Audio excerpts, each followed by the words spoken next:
Two zookeepers from the Edmonton Valley Zoo have just returned from BC after dropping off some precious cargo. To explain what they were carrying and why, we're joined by Makayla Ohlmann.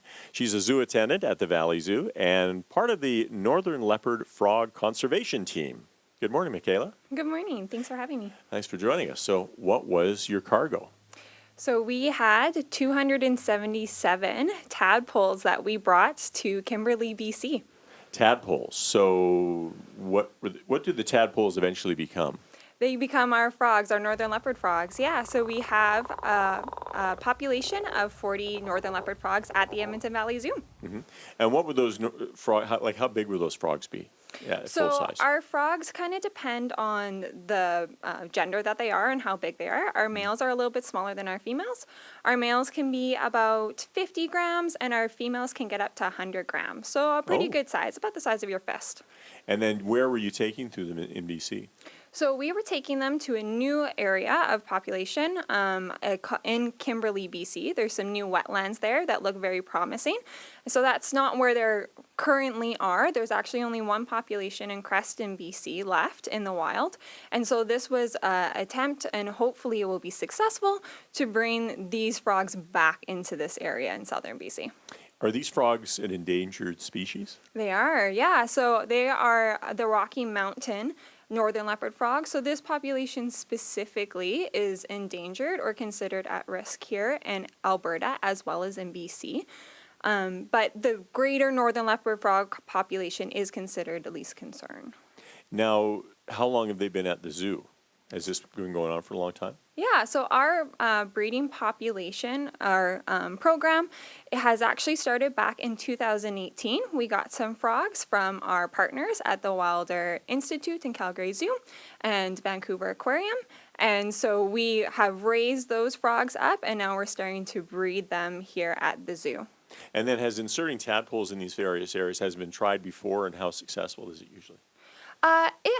It depends on kind of a lot of parameters in which comes into play. So temperature as well as just the right food and everything can really determine on the proper breeding. We also give them hormones to kind of help get them into gear to really get the breeding going. Okay. This was our very first year actually that we were able to successfully breed our own frogs and have tadpoles, and so that's why this year especially is very exciting. Now you've brought a few things to demonstrate. Now you said they were 100 grams for the females and 50 grams for the males. Is that something you could hold in your hand, right? Mm-hmm. Yeah, they're very squirmy and they're a little bit slippery, I'll tell you that. But yeah, you can definitely hold that within the palm of your hand.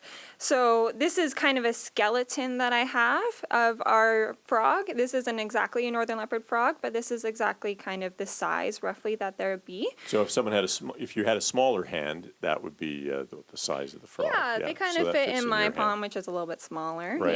Yeah. And then I have a photo of a northern leopard frog, and you can kind of see the coloration of it. So bright green and then spotted. Little darker green spots. Yeah, it makes total sense with how they're looking. So they have that kind of grassy green color, and they actually have a nickname called the grass frog because they love hanging out in the grass. Yeah. And then they have those very distinct spots, so the leopard spots. And each spot pattern is actually very unique, which allows us to tell our individuals apart. Oh, okay. Mm-hmm. Now, when did these frogs start becoming endangered, and what is it because of encroachment of people basically on their habitat? Yeah, wetlands are a very vital part, and when we lose our wetlands, we lose our frogs.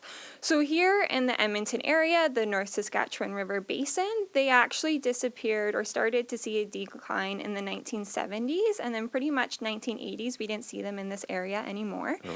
And then they've just kind of continued since. So like I said before, we only have that population in Creston specifically with the frogs that we're working with. The Alberta ones look a little bit different. So there is different conservation efforts that the Alberta government works with, but we mostly specifically work with the BC government at this time. And how, like the breeding of these frogs, you get the tadpoles and whatnot, how long has it taken to figure out how to be successful in making that happen? Has this been an ongoing project for a long time, or did it happen very quickly? Our partners have been at this for a while. We just joined in 2018, so we've been still kind of catching up and figuring out and working alongside with them to get the best knowledge, kind of as all of our partners together to figure out.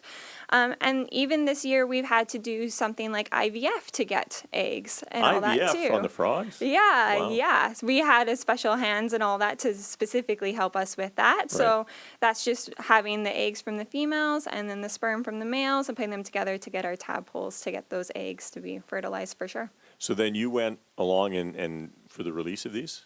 Yeah, so I got the very fun opportunity to be able to go alongside with my one coworker Wayne, as well as with our partners at the Wilder Institute in Calgary Zoo, to be able to truly go and release them back into the environment. This is the first for us at the Edmonton Valley Zoo to be able to actively participate in this aspect of it. And it was really amazing because we got to see kind of the whole picture, see all our hard work in raising these tadpoles to be able to release right back into the wild was a zookeeper's dream. Yeah, what was it? What was the feeling like for you? It was kind of overwhelming to be knowing how much work and hours I've put into these tadpoles and then just letting them go. It was kind of frightening, but it was really cool to see them swim off and just know that they're in a good habitat and in a good opportunity to really help out their population. So at what point will you know that they're thriving and things are going well? So we're continuing to do research. Wilder Institute especially is kind of our feet on the ground. And so they'll continue to monitor as we go along. Usually next spring, we'll do kind of a population count and we'll see how many yearlings we have out there.